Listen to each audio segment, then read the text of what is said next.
hyviä uutisia täällä Saksassa Straubingissa.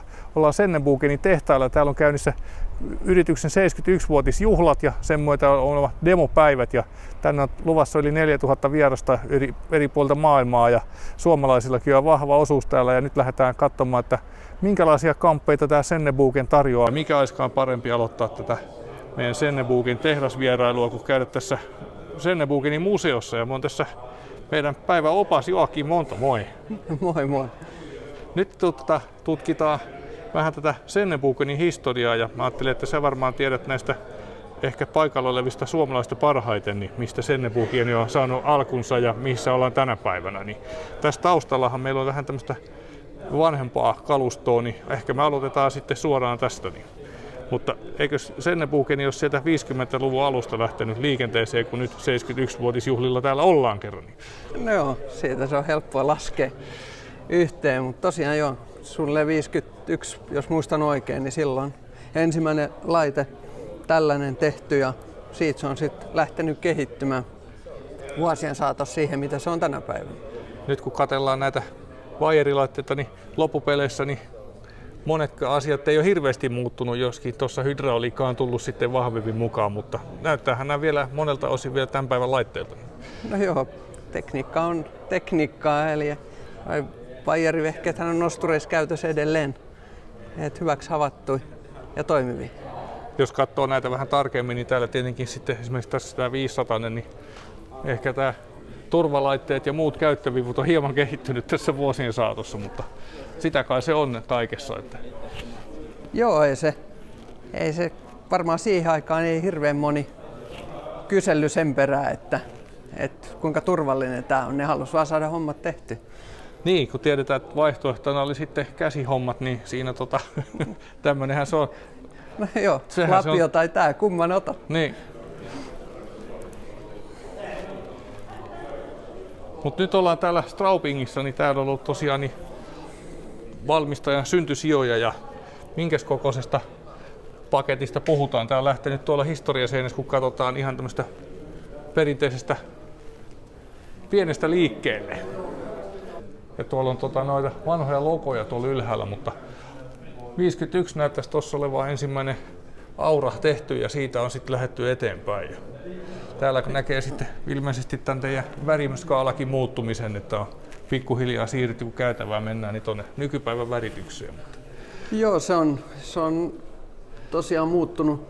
Logot on vähän vuosien saatossa vaihtunut ja väritkin koneissa on muuttunut.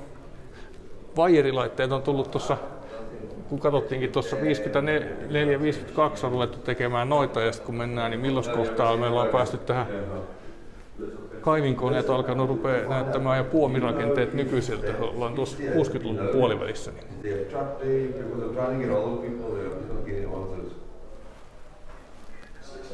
Ja hydrauliikka on tullut sitten tuossa 70-luvulla näköjään tähän 60-luvun, 70-luvun taitteessa, niin ruvennut puomistoon tulemaan vahvemmin. Täällähän voi hyvin seurata, missä maailman kehitys menee. Niin. Joo, tää on aika selkeä tää seinä. Sisältö. Hei, mites toi kierrätyspuoli, milloin se on ruvennut tulemaan tähän teidän kuvioon? Niin? Se on 80-luvun taitteessa 70-luvun lopulla, niin silloin ensimmäiset, niin kuin tässä on 79. Alettu heräämään tähän kierrätysmaailmaan. Niin silloin ensimmäinen sipulikoura näissä kuvissa löytyy. Ja silloin on ollut vielä väri keltainen. Sitten kun lähdetään tänne eteenpäin, niin mitä täällä on vielä? Tässähän on tullut 83kin, on tullut sitten vähän, on ollut vielä Zeppelin yhteistyötä, mutta on tullut täältä ja... Joo, se on huhujen mukaan niin Erik Sennebugenin keksintö toi kolmiosainen puomi, mutta en pistä päätä panttiin, että onko näin, mutta huhut on tällaiset. Niin. Ja kun täällä ollaan, niin uskotaan nyt ainakin siihen, niin kuin sanotaan. Niin ei meillä parempaa väitettä ole tähän näin.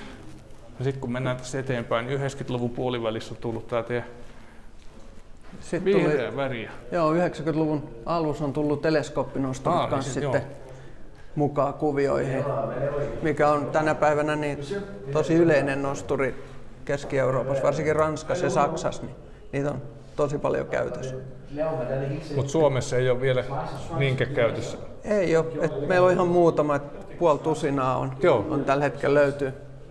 Et asennustöissä niin se on ihan huippulaite, kun sen saa kantaa taakkaa ja teleskoopata täydellä taakalla niin puomia. Et se ei ole vaan tarvi vaijerin varassa nostaa, vaan sitä voi niinku puomia käyttää hyväksi asennustöissä esimerkiksi. Onko se pitää niinku ajatusta, miksei se on noussut Suomessa? Ei vaan niinku, tietyt asiat ei vaan löydä asioita. No. Ei. Meillä on yksi kone tällä hetkellä Tuusulassa piha, mikä meillä oli myös Maxpos-näytillä. Niin just joo. Yritetään löytää innokkaita. Muutama on pellepelot on ollut jo Suomessa, ketkä on itse käynyt hakemaan koneen Euroopasta. Joo.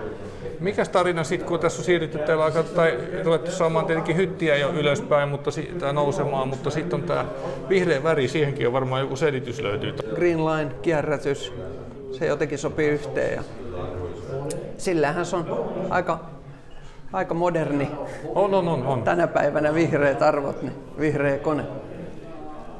Ja näkyy työmaalla sitten paremmin. Eikö se vähän tarina kertonut, että saat olla vähän, että... Joo, nostureihin se tuli silleen tarinan mukaan, että oli paljon koneita ja tehtaan omistaja oli kysynyt tältä nosturijohtajalta, että missäs meidän koneet on, kun kaikki on keltaisia vaan, niin sen jälkeen oli vihreät nostureetkin.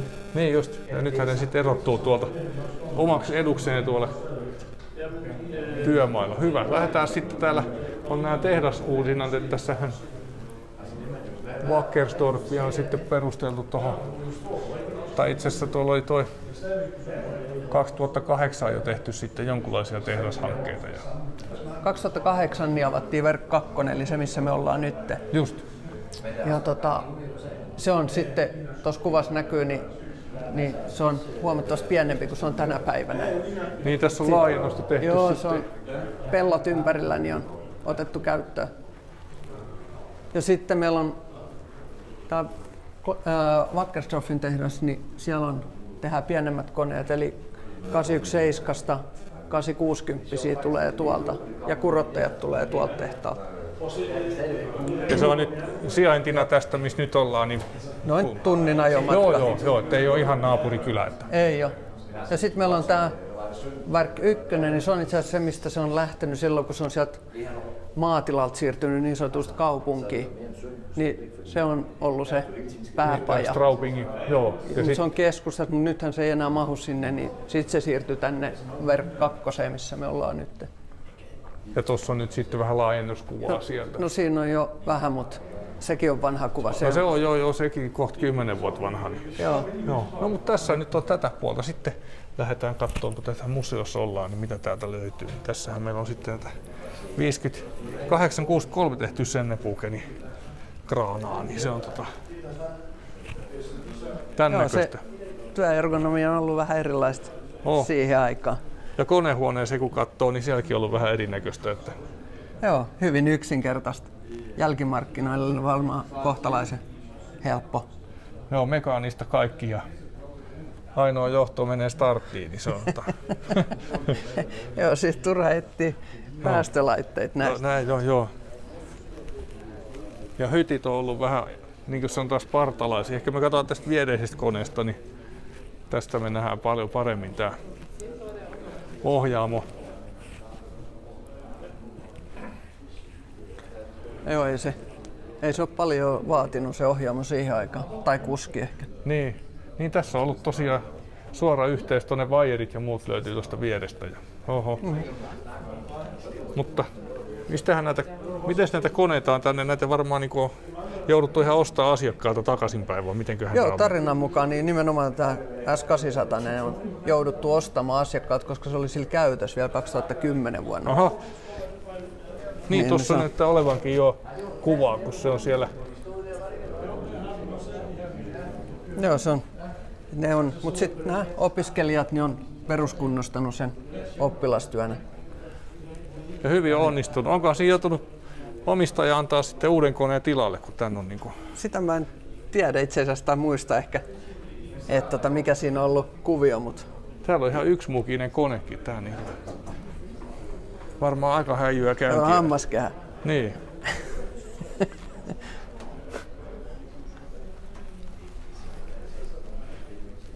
Mutta Mutta näillähän se homma suoriutuu ja sitten on vähän kärryä ja muuta vanhaa konetta. Joo. Ei mitään.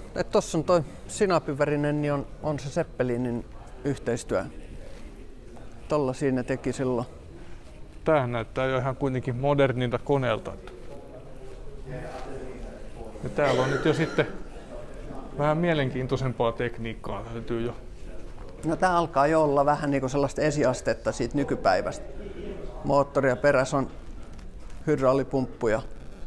Puomistot ja muut. Ja täällä on sitten tää, mihin mennään nyt sitten ehkä tässä nykypäivässä, niin löytyy sähkömoottorit ja muut. Ja nehän on tietysti sähkökoneet teillä vahvasti ollut jo tuotevalikoimassa vuosia ja vuosikymmeniä. Niin joo, siis tämähän on 84, niin ne aloitti yhteistyön. Niin. Ja siitä asti niin on saanut sekä sähkökäyttöisenä että dieselisen. Et paitsi nosturit, mutta materiaalikonepuolella, niin sieltä on saanut sähkökäyttöisenä. Niin. Ja niitä varmaan päästään kohta katselemaan tuossa pihalla, kun lähdetään tästä eteenpäin. Eikö me tehdä niin? Niitä pitäisi löytyä. Ja nyt ollaan täällä sitten teidän koulutustiloissa. Eli tämähän on tätä Sennebuken niin kuin ihan erikoisosaamista. Niin kerrotko vähän tästä teidän koulutustiloista ja mitä palveluita täällä tarjotaan? Joo, meillä on 3 tällaista hallia, mihin saadaan koneet sisään. Eli täällä on hyvä olla vuoden kaikkina aikoina. Tilat on hyvät ja uudet. Eli tässä on tällainen hallitila ja sen perässä on aina koulutusluokka. Ja me yleensä, kun tullaan Sennebogenille koulutukseen, niin jos on jälkimarkkinointiin liittyvä, eli tekniikkakoulutus, niin se tapahtuu täällä. Ja tämähän on siitä mainio Sennebogenin toimintatapa, että tänne me voidaan tuoda asiakkaita ja me voidaan tuoda yhteistyökumppaneita ja kaikki saa saman koulutuksen. Sitä ei eroteta millään, että me saataisiin jotain muuta kuin avoin ajattelu. Yritin katsoa varauskalenteriin, niin näytti aika täynnä olevan tuo seinällä. Joo, mä kävin just haastattelemaan tuossa meidän näitä leidejä, ketkä järjestää näitä koulutuksia tai pitää huolta, että kaikki on niinku in ordnung. Niin ne sanoi, että tämä vuosi on loppuun myyty, että sinne ei mahu enää mitään spesiaalikoulutuksia. Et mehän voidaan esimerkiksi, jos saadaan tarpeeksi kiinnostuneita, niin voidaan järjestää ihan oma koulutus ja oma aihe, mitä käsitellään. Katsotaan vähän, mitä teillä täällä on. Täällä on näyttää olevan hyttiä ja tässä on vähän sylintereitä ja tää on pumppuja ja muita laitteita. Niin kaikki on täällä niin kuin periaatteessa ihan nippeleinä, että pääsee tutustumaan heti. Täällä on ohjaajalaitteet hyttiin, pääsee kahvoihin kiinni suoraan. Joo, ja sitten on hyvä, että tästä on lyhyt matka tuonne toiselle puolelle, missä tuotanto on. Niin sinne voi myös mennä katsoa ihan, jos tulee jotain, ettei vastauksia löydy täältä. Sitten meillä on tämä koulutustilat. Niin, teillä on ensin teoriat vai sitten käytäntöä? No se on, vai miten nyt sovitaan? Niin, se menee aika paljon. Että meillä on 3 eri. Meillä on perustekniikkakoulutus, sitten on jatko-osa siihen ja sitten on sellainen ekspertti vielä 3. osio.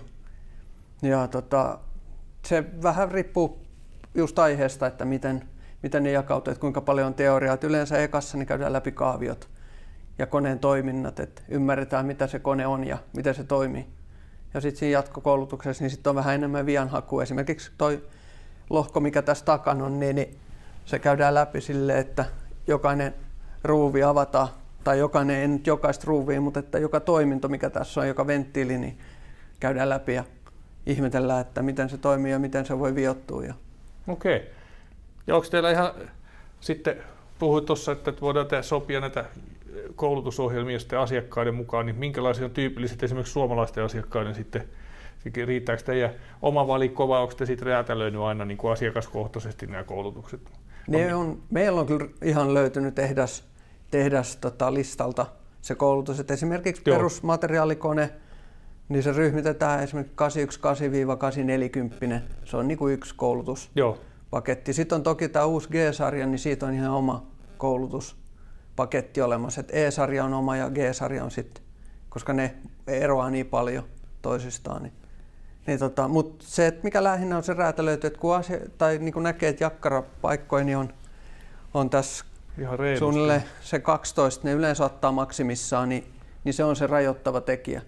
Ja sitten ei alta 3 hengen ryhmiä ei oikeastaan haluta, että siinä se raja on.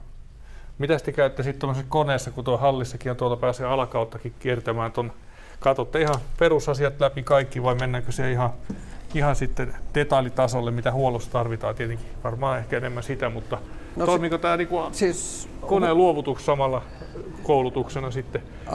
Sille on oma koulutus koneen luovutuksille. Joo. Se on ihan omat ohjeet ja omat koulutukset, mutta periaatteessa siinä käydään läpi, katsotaan minkä näköisiä komponentit on koneessa, mistä ne löytyy, kun ne kaaviosta katsotaan ensiksi. Sitten mennään koneelle, pyöritään koneen ympärillä. Ja niin just joo. Et se kaveri, joka menee tekemään vianhakua tai ihan perushuoltoakin, niin se tietää, mistä löytyy mitäkin. Et ei tarvitse avata luukkua, että oho, ei ollutkaan täällä, mennään toiselle puolelle.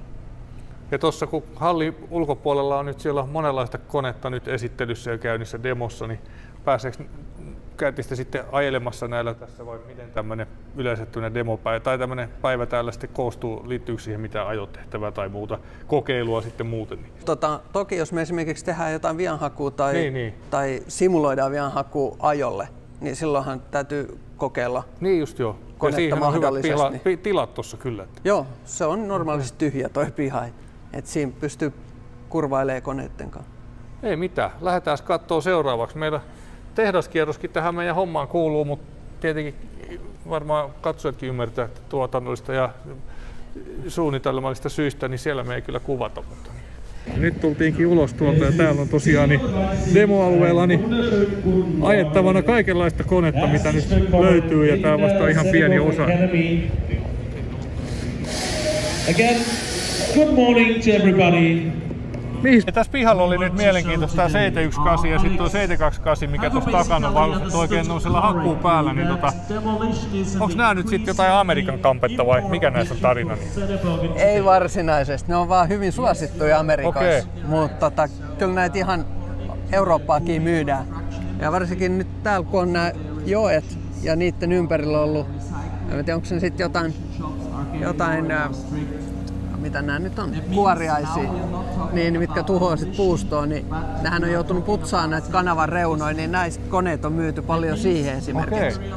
Ne putsaa puut pois niin sanotusti. Mutta tämähän on varsin mielenkiintoinen nyt tämä demo tässä 728 tässä näin, niin saadaan tuolta puita pätkittyy sitten tuolta niinku ylhäältä alaspäin, eli just mennään tänne kaupunkiympäristöihin ja muihin, niin tässähän on ihan ajatustakin. No siis siihen se on suunniteltu, että pääasiassa niin teiden, missä pitää olla hyvin hallittua se puiden kaato, niin siihen nämä on suunniteltu varsinaisesti. Et ei nämä kilpaile meidän metsäkoneiden kanssa Suomessa. Ei, mutta jos ajatellaan, että sun ei tarvitse sit välttämättä nosturiautoa sinne ottaa ja metsuria nokkaa, että se menee sitten yksi kaveri ajaa koneen paikalle. Ja joo, varsinkin jos on enemmän puita, niin tällaisia voi vuokrata kans käyttöön. Jos on joku projekti, mihin tarvii, niin ei tarvii ostaa välttämättä. Siinä on aika hyvä ulottuvuus, että siinä on. Already performing out besides in the 870E. So what is so special about these two machines, or in other words, what can ja täällä meillä on sitten tuolla 830 on tuolla demossa, että siellä on vähän pulveroijaa nokassa siellä. Joo, tää on meille uusi. Siis 830, niin tää kolmiosainen puami. Jaha. Ja toi 870, mikä siinä vieressä on, niin siinä on ollut jo pidempään. Kolmiosainen, mutta niin laaja kulma saadakaan, että me saadaan se kun on tuonne nostettu tuonne 30 metriin. Niin. Oil quick change system. With it you can change the tools. Ollaan tässä tapahtumassa ja täällä on hyvin porukkaa, niin minkäs kokoiset kekkerit tää Sennebugenin 70 tai 71-vuotisjuhla nyt sitten on? Onko sulla mitään tietoa, paljon tänne tulee väkeä? Tuntuu bussilasteittain tulevan porukkaa joka puolelta. Jos muisti pelaa nyt oikein, niin 4000 vierasta on niinku rekisteröitynyt tälle viikolle, ilmoittanut tulevansa. Ympäri maailmaa on sitten. Et se on kaikkialta, missä Sennebogeneet on. Et taitaa olla joka maa paitsi Kiina. Okei. Ja kyllä täällä kampetta onkin sitten ihan niinku jo kaikkiin käyttöihin. Siinä on oikein naapurimaastakin tuotu tämmönen terminaalikone. Itse asiassa tää on myyty Ruotsiin. Okei, niin mä katsoin teipit siinä jo. Joo. Ja tää on ihan heti tämän viikon jälkeen niin lähtee Ruotsiin tää kone ja me ollaan menoskin parin asiakkaan kanssa Ruotsia kattoo tätä, Okei. kun se on töissä. Niin tää on siitä niinku erikoinen, että tässä on hybridiajo, eli tässä on sähkömoottorit alhaalla. Siellä on dieselmoottorista, on Genu ja ajo tapahtuu sähköisesti. Eli se, mitä nyt tuolla tehdään eniten, Niin, kyllä. siitä on tehty sähköinen. Ja sitten kaikki hydraulitoiminnot muuten puomia, tää on niinku normaali dieseli moottoriperä. Eli tää tulee kehitystä nyt sitten monenkinlaista ja tuo ajopuoli nimenomaan sähköistyy siis sitten. Onko se Joo, se säästää polttoainetta, koska se on Aivan se suurin varmasti. syöppö siinä. Aivan varmasti, joo. Et se pysyy niinku kurissa. Siitä on ihan hyviä kokemuksia tai hyviä numeroita ollut saatavilla. Mites kauan tällainen malli on ollut tarjolla sitten? Nää Se on E-sarjaa. ollut- Tää on edelleen E-sarjaa, joo, mutta se on, jos mä nyt oikein muistan, niin reilun vuoden ollut saatavissa. Ne ekat protot on siitä nyt jo 2 vuotta varmaan, kun mä ekan kerran näin. Silloin siinä oli 300 anturia vielä kiinni siinä koneessa. Mutta olisiko se ollut viime vuoden, kun alkoi, tai vuosi sitten, virallinen myynti? Tää on varmaan sähköisiä laitteita teillä on ollut vuosikymmeniä, mutta tää akkukäyttöisyys ja sitten näiden eri tekniikoiden yhdistäminen on varmaan tuonut, jos ei asiakaskentällä ihmetystä, niin kyllä varmaan myyjällekin on joutunut jonkun verran opiskelemaan, että mitäs tässä nyt oikein, kaikkea meillä on tarjolla ja että mihin sopisi millekin hommalle. Joo, varsinkin se sähkön syöttö. Niin. Niitä on paljon eri vaihtoehtoja ja sitten riippuu millä jännitteellä ne tulee. Niin sitten se kela pitää olla sit sen mukainen. Ja sitten jollekin se on kiinteä kaapeli, tai silleen, että se upotetaan maahan uraa ja sitten se sieltä nousee niin sanotusti mekaanisesti aina mukaan. Toiselle taas on hydraulinen kela, on se oikea. Sitten on erikoisratkaisuja ollut vielä, että jos hallissa sisällä on kone, niin me saadaan kulkemaan sähkökatossa kiskoissa. Ja sieltä kautta otetaan niin kuin yläpuolelta konetta se sähkö. Et kaikki ratkaisuja on tehty, tai ei kaikki, mutta paljon erilaisia. Niin, lisää teihin kehitellään. No, yleensä kun on joku pulma, niin täytyisi keksiä joku ratkaisukin. Täytyy sanoa, että ei sulla ihan joka päivä ihan samallaan ole töissä, että joutuu niinku aika paljon suunnittelemaan ja miettimään. Ei, tää on hieno ammatti tai hieno työ. Ja mä oon tuossa vuosien mittaan oppinut maailmalla sanottu, että suomalaisilla asiakkailla ei ole tuo mielikuvitus ole siellä ihan niinku tylsimmästä päästä, että kyllä sieltä tulee ideoitakin sit siihen malliin ja ne vielä haluaa toteuttaa ne, että se on niinku monesti. Mitäs täällä sitten lähdetään katsoa seuraavaa, täällä on 824 ja tämmöstä siirrytään vähän. Joo, tää on G-sarjaa sitten uutta. Senneboge pikkuhiljaa on siirtymässä E-sarjasta G-sarjaa. Eli koneet päivittyy ja tulee uusia ominaisuuksia koneisiin. Uusi hytti muun muassa ja hytin nosto on uusittu G-sarjassa.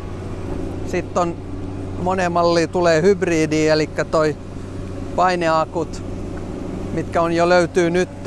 Esimerkiksi 875 satamakoneessa on ollut ja 835G:ssä on ne, niin nyt tulee sitten pienempiä koneisiin kans sitä samaa tekniikkaa. Jos ajatellaan asiakkaan näkökulmasta ja nyt olisi päivitystarvetta tai ihan kokonaan uuden koneen hankintaa, niin onko tämmönen G-sarja nyt sitten päivittämisen väärti? No se on aina kun tulee uutta, niin uusi on aina uusi. Niin. Et hytissä esimerkiksi on vähän parempi ergonomia ehkä ja on enemmän, napit on vähän eri tavalla järjestetty siellä, että saatu enemmän ilmakanavia sinne. Joo. Muun muassa. Ja sitten se nousee vähän korkeammalle kuin ennen ja kans ohjaus hytin nostolle on muuttunut Propo-ohjatuksi. Se on pehmeämpi liikkeeltä. Eli puhutaan nyt ihan kunnon päivityksestä, että ei ole vaan merkkiä vaihdettu kyljessä. Ja tämä ohjaamo nousuhan onkin aika oleellinen asia näistä kuinka korkealle, niin se... Joo, ei se paljon, puhutaan muutamista 10 senteistä, mutta että...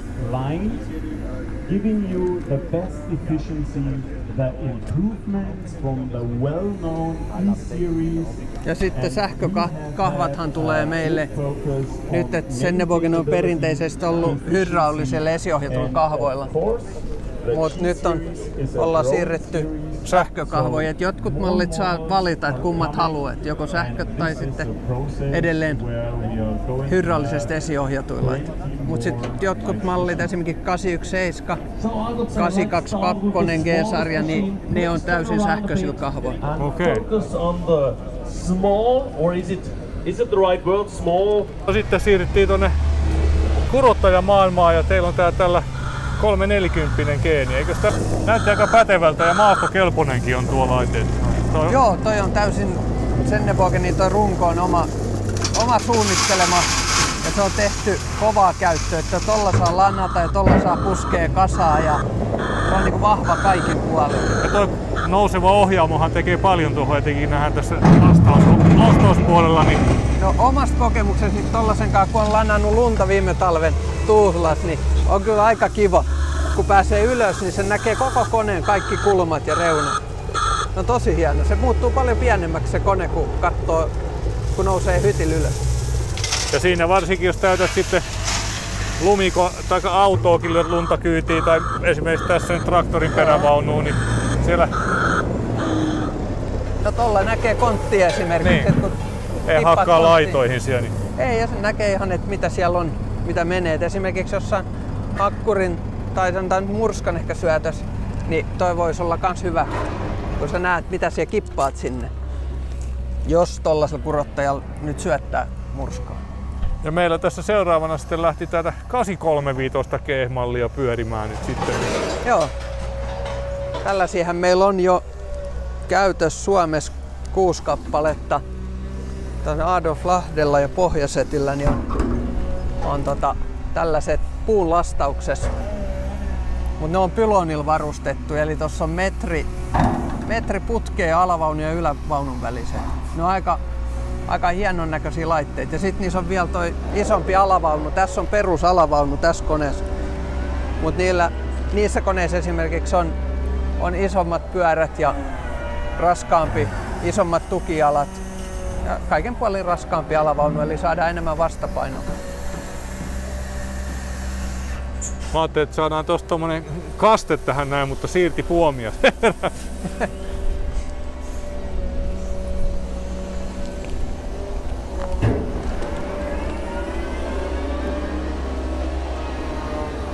Kyllähän tämmönen hybridikone aika hiljainen on. Joo, siis ylipäätään se Sennebogenilla on aika hyvät noin äänieristys. Joo. Kaikkea pakettia. Näillähän on se asentajatkin on kehunut sitä, kun moottori on pitkittäin tässä tämän luukun takana. Siinä on moottori, sitten on pumput perässä. Helppo huollettavuus, sä saat ton luukun auki, se aukeaa yläpuolelle. Siinä on vähän sääsuojaakin, kun tekee huoltoa samalla koneessa. Sitten tällä puolella taas niin meillä on sähkökeskus, on tossa missä lukee hybrid, niin siinä takana on sähkökeskus kaikissa koneissa. Ja sitten esiohjausventtilit on pystyssä suunnilleen keskellä luukkua. Ja siinä on myös keskusvoitelupurkit, mitkä kääntyy ulos tässä G-sarjasta. Eli niiden täyttö on entistä helpompaa. Ei tässä on niin sanotusti mietitty kyllä ihan loppuun asti koko projekti ja elinkaarikustannukset ja kaikki otettu huomioon. Tietenkin se, jos ottaa niinku asentajan kantilta, jos sulla on kaikki siinä esillä, niin ei siinä oikastuukaan sitten näissä huolloissa. Ei, ne on helposti löydettävissä kaikki ja se on turvallista tehdä, varsinkin jos meillä on esimerkiksi pylonikoneen putket, niin sitten tulee vielä kulkutasot ympärille, mistä se on niinku vaan helppo ja hyvä tehdä. Et siinä ei kyllä mitään syytä, miksei tekisi kunnolla sitä hommaa. Niin, aivan. Jatketaan tätä meidän rundia, kun me ollaan nyt lähdetty tänne. Tästä voi saattaa tulla tänään vähän, saataanko melko pitkä video, mutta ei se mitään, niin mehän... Joo, meillä on tää on niinku päivän agendana. Niin. Me ollaan nyt ehkä joku 1/5, 1/6 tästä. Joo, ei mitään, katsotaan mitä tapahtuu. Täällä on sitten vähän jo sähkökonetta. Niin. No, tässä on 817, tää on Sennebogenin pienin kone, mitä mallistosta löytyy, siis materiaalikonepuolella. Ja tässä on sähkökahvat tässä koneessa ja tää on akkukäyttöinen kone, eli tämähän surisee nyt tossa akun voima. Mitäs tää akkukäyttö on tuonut tähän Sennebogenin linjastoon muuta kuin tietysti lisää vaihtoehtoja, mutta minkälainen palaute niissä on ollut ja onko niitä nyt vielä Suomeen saatu asiakkaille? kovin toimiteltuukaan. No ei ole vielä yhtään. Joo. Yhtään ei ole Suomessa, mutta me ollaan onnistuttu solmimaan kyllä ensimmäiset kaupat. Eli tällainen on tulos ja sitten tästä se toinen akkukone 825, niin sellainenkin on tulos. Joo. Et kyllä niitä alkaa näkyä. Joo, ja mä oon huomannut, että asiakkaat on kyllä äärimmäisen kiinnostuneita ollut tästä uudesta tekniikasta kautta linjan tuolla, että enemmän se on sitten ehkä monellakin siitä viimeisestä päätöksestä, että lähdetään tähän sähköön mukaan. No sehän on se akkuhan maksaa vähän ylimääräistä tai ei niin vähäkään, mutta että jos se vaaditaan, niin sittenhän siinä ei ole vaihtoehtoja. Tämä on siitä mainio, että 6-8 tuntia voi työskennellä akun varas. Ja jos ei paljon ajoa, niin sit se on lähemmäs 8 tuntia. Mutta jos joutuu paljon ajaa, koska se syö kaikista eniten sitä virtaa. Ja sitten tuossa näkyy tuo töpseli nyt hytin alla alavaunus. Niin siitä saa ladattua ton koneen 63 ampeerisellä töpselillä. Niin konetta voi ladata ja tehdä sitä mitä se tekee nyt, eli käyttää puomia ylävaunuun, mutta ei voi ajaa yhtä aikaa, kun se on latauksessa. Se on estetty. Eli työtä voi tehdä lajitteluhommaa ja tällaista, kun se on latauksessa. Aika nopeat ja täsmälliset liikkeethän tässä näyttää olevan. Joo, tää on kyllä ihan mukava laite. Sen vähän mitä mä oon kanssa päässyt viimeksi ajaa silloin, kun siinä oli valtavasti antureita kiinni. Kun tehdas kysyi mielipidettä, niin silloin mä viimeksi on kokeillut sitä. No mitäs sä sait siihen muutettua, kun se mielipidettä kysyttiin? En mä usko, että mä saanut mitään muutettua. Tarviiko se mitään muutoksia? Kysytään näin päin. Ei se.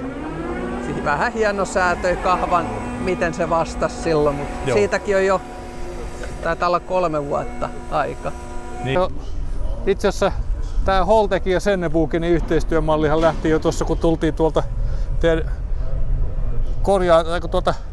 demohallista, niin mikäs tää Holtekki, tää taitaa olla sahalaitospuolen ja junalastauspuolen kampetta? Itse asiassa se on itävaltalainen yritys, joka tekee sahalaitoksille pääasiassa kaikennäköisiä kuljettimia ja ratkaisuja. Ja niillä on tosiaan sellainen yhteistyö, että Sennebogeni, jos tarvii materiaalikonetta sinne, niin Sennebogeni toimittaa koneen sinne. Ja tää nyt on yksi esimerkki tyypillinen, että Holtec tekee nuo teräsrakenteet alle ja sitten siihen päälle asennetaan materiaalikone.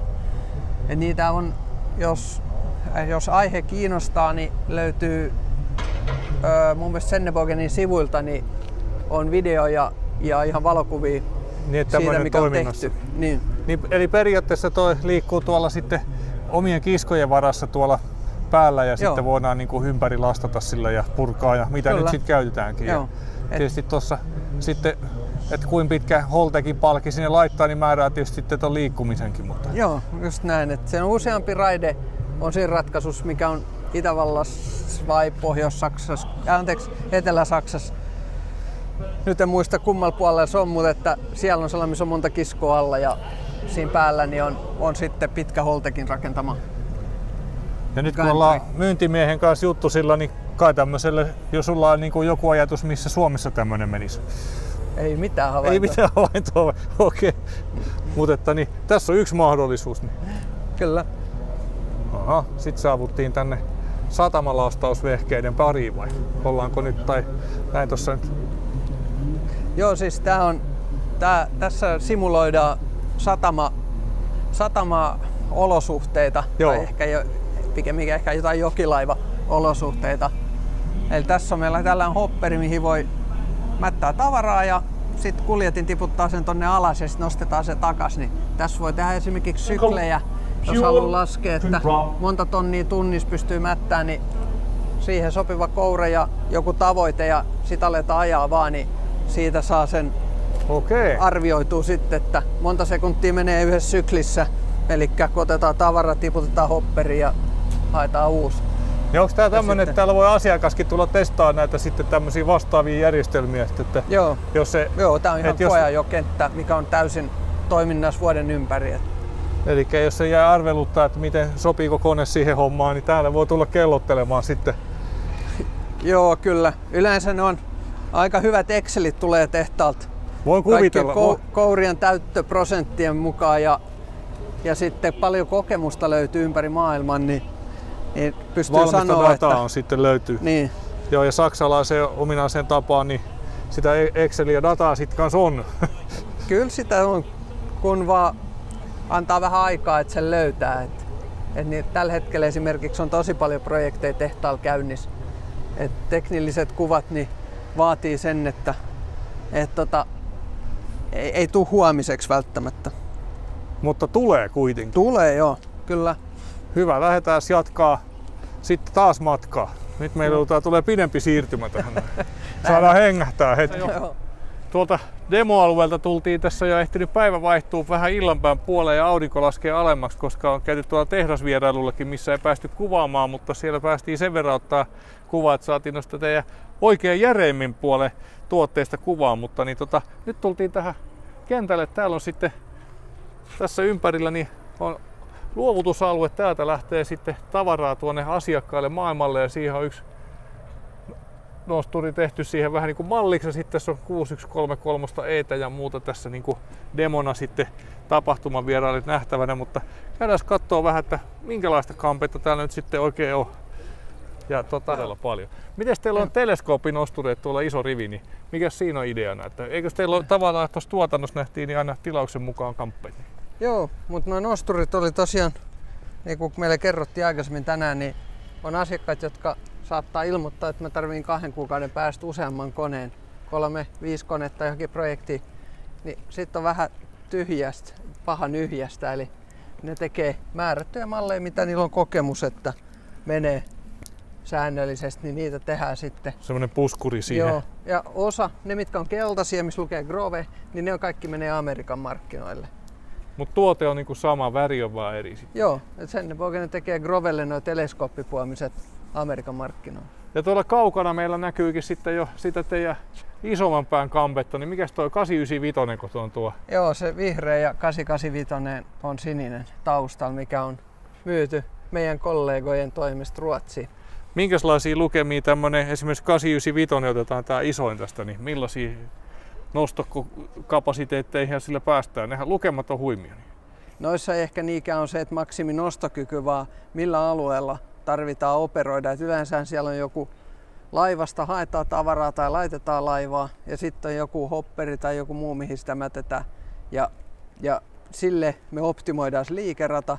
Eli tehtaan avustuksella niin optimipuomi siihen ja optimiajat. Ja tavoite on aina, että monta tonnia pitää tunnissa mennä.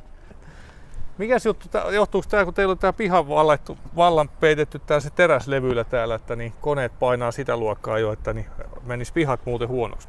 Joo, se on ihan sen takia, että täällä on asfaltti alla, mutta sitten nämä teräslevyt niin suojaa sitä, kun täällä on joskus vähän lämpöisempikin vielä, mitä tänään on. Niin.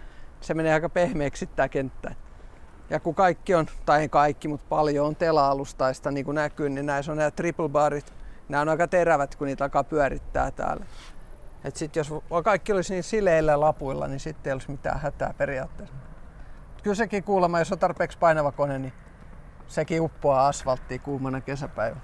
Ja täällä on nyt kenttä täynnä teleskooppinosturia joka kaliberissa. Ja kuten tästäkin nähdään, niin konehan saa sitten sen värisenä kuin ikinä haluaa. Tuossa tuotannossa taidettiin sanoa, että on täällä vaaleanpunaisenakin ne maailmalle lähetetty. On, mä muistan, on yksi nosturiasiakas on tilannut vaaleanpunaisia nostureita. Mutta tässä näkee nyt tänne, että meillä on nouseva hyttivariointi, aika paljon erilaisia. Niitä saa eri korkeudelle ja niitä saa kallistumaan ilman kallistusta ja niitä saa useammalla nivelellä tai yhdellä nivelellä. Ja sen voi ihan kasaan joka ikisen koneen täällä. Oli se sitten tollainen iso satamakone tai pienempi ja kaikki koeajetaan ja noissa satamakoneissa ne sitten puretaan. Ja noissa on vielä sellainen hieno ominaisuus meille, että esimerkiksi asiakas voi tuoda omat asentajat mukaan tänne siinä kohtaa, kun konetta kasataan. Niin ne pääsee mukaan koneen kasaukseen ja testausvaiheeseen täällä, kun se tulee tehtaalla tulos jo. Että tuossa koneessa sulle varmaan menee joku 2-3 viikkoa, kun ne kasaa sen täällä. Niin siinä saa olla mukana, näkee mihin kaikki palikat tulee, mitä kaikki menee kiinni ja mitä tarvii huomioida nostoapulaitteissa ja näin. Ja sitten kun se tulee Suomeen tai minne tuleekin, niin sitten ollaan vähän valmiimpia taas. Tuossa kun jo päivällä puhuttiin ja tultiin tänne teidän niin sanotusti toimintakeskukseen, niin täällä on nyt nämä teidän uudet portti ja sitten on tuo Max Cabin, niin nämä teidän ohjaamot, niin kerrotko vähän näistä? Nämähän näyttää todella asiallisilta ja viihtyisiltä. Jotenkin tämä satamaoperaattorille tarkoitettu hytti, niin tämähän on suorastaan huikea. Joo, täällä on hienot tilat nykyään. Nämä tosiaan molemmat on päivittynyt, että on uudet kahvat, missä on tällaiset pienet joystickit kahvojen päässä. Ja sitten on tää uusi paneeli, missä on periaatteessa samat toiminnot kuin ennen oli tällaisissa keinuvivuissa, niin ne on nyt tuotu tuollaisiin kalvonäppäimille ja saatu enemmän keskitettystä ja enemmän tilaa tänne. Tää on tosiaan uudistettu sekä lämmityksen kannalta tai osalta että viilennyksen. Kaikki on vähän tehokkaampaa. Ja täällä on ihan kunnon hyllyt ja lisäistuimet ja tilaa on niinku ihan erittäinkin hyvin tarjolla. Niin. Mitäs toi Max Cabin sitten, se on kanssa niinku uudistunut, niin mitäs siellä on ne uudet? Ainakin siinä oli samannäköinen paneeli. Joo, se on periaatteessa sama systeemi, kahvat on uudet, paneelit on uudet, saatu enemmän näitä ilmastointisuulakkeita sijoiteltua, kun ollaan siirretty napit enemmän keskitetysti pienemmälle alueelle. Sitten on äänijärjestystä parannettu, viilennystä, lämmitystä. Koko paketti on täysin uusi. Niin.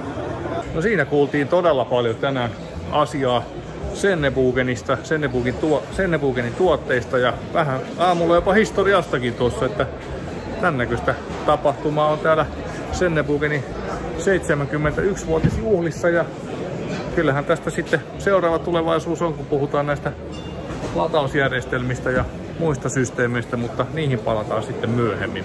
Kiitos ja näkemiin.